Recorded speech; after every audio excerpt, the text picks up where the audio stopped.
Mr. Trump's nominee for Attorney General Jeff Sessions is not the only nominee gearing up for a contested battle on Capitol Hill. On Tuesday, Trump's pick for Secretary of Homeland Security, retired General John Kelly, will also face lawmakers. 5 nominees have hearings scheduled for Wednesday, including Secretary of State hopeful Rex Tillerson. And on Thursday, 4 others will be questioned, making for a jam-packed week of testimony.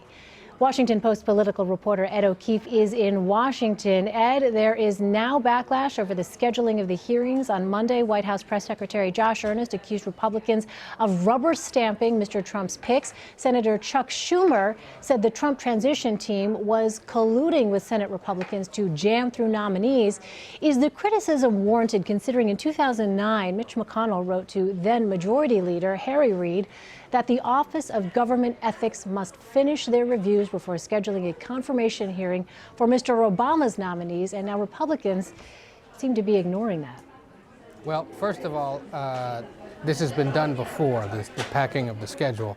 And that letter you referred to by Senator McConnell to then Leader Reid was actually written and sent after the Senate had just done what McConnell and Republicans are going to do this week, packing in a bunch of nominees and then quickly rushing them to a final vote in the Senate on Inauguration Day. 7 were confirmed, 6 or 7 were confirmed on Inauguration Day 2009. Republicans are aiming to do that again, at least for the most non-controversial national security picks that Trump has made. So that would be James Mattis to be Defense Secretary, John Kelly to run DHS, Mike Pompeo to be the CIA Director, ideally Rex Tillerson to be Secretary of State, though he's a more controversial pick, and Jeff Sessions to be the Attorney General. We'll see if that happens. They're trying to pack them all in this week because the Senate isn't scheduled to be in next week except for Friday the 20th, Inauguration Day. So they'd like to have processed all of these guys, get them ready, set them up for a vote, and move forward. Bottom line, you're going to hear Democrats blame Republicans about delaying paperwork and not distributing it quickly enough. Ultimately, our understanding is that Trump nominees have given all their paperwork over to the Ethics Office and to the FBI for review. It's being held up in those 2 entities as they continue to review what in some cases are decades worth of material that no public government entity has ever reviewed for these people because they've never held any kind of public office. Well, you just mentioned some of the cabinet picks. There are reports that the Democratic National Committee is setting up war rooms during the confirmation hearing. Some nominees may also face scrutiny from within the GOP. Republican Senator McCain, Republican Senator Graham still have concerns. Which candidates do you think Democrats will be focusing on? And could we see a nominee not survive the confirmation process and be blocked?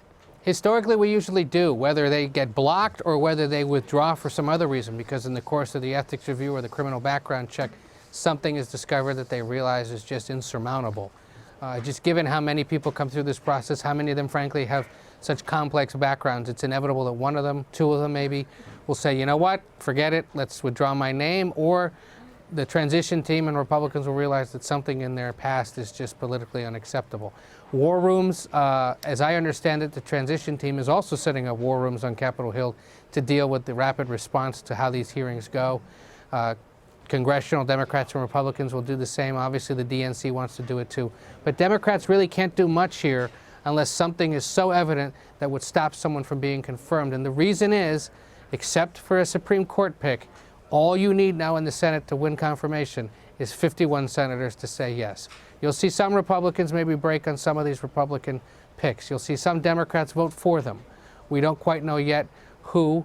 We'll see bipartisan support or potentially see a Republican break away.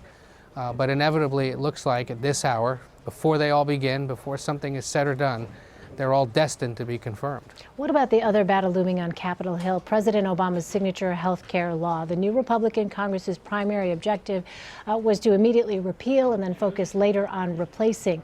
But now Mr. Trump seems to be backing Kentucky Senator Rand Paul's approach to simultaneously repeal and replace. Influential Republicans, including Tom Cotton and Bob Corker, are raising concerns as well. So with a narrowly split Senate, how do you see this playing out?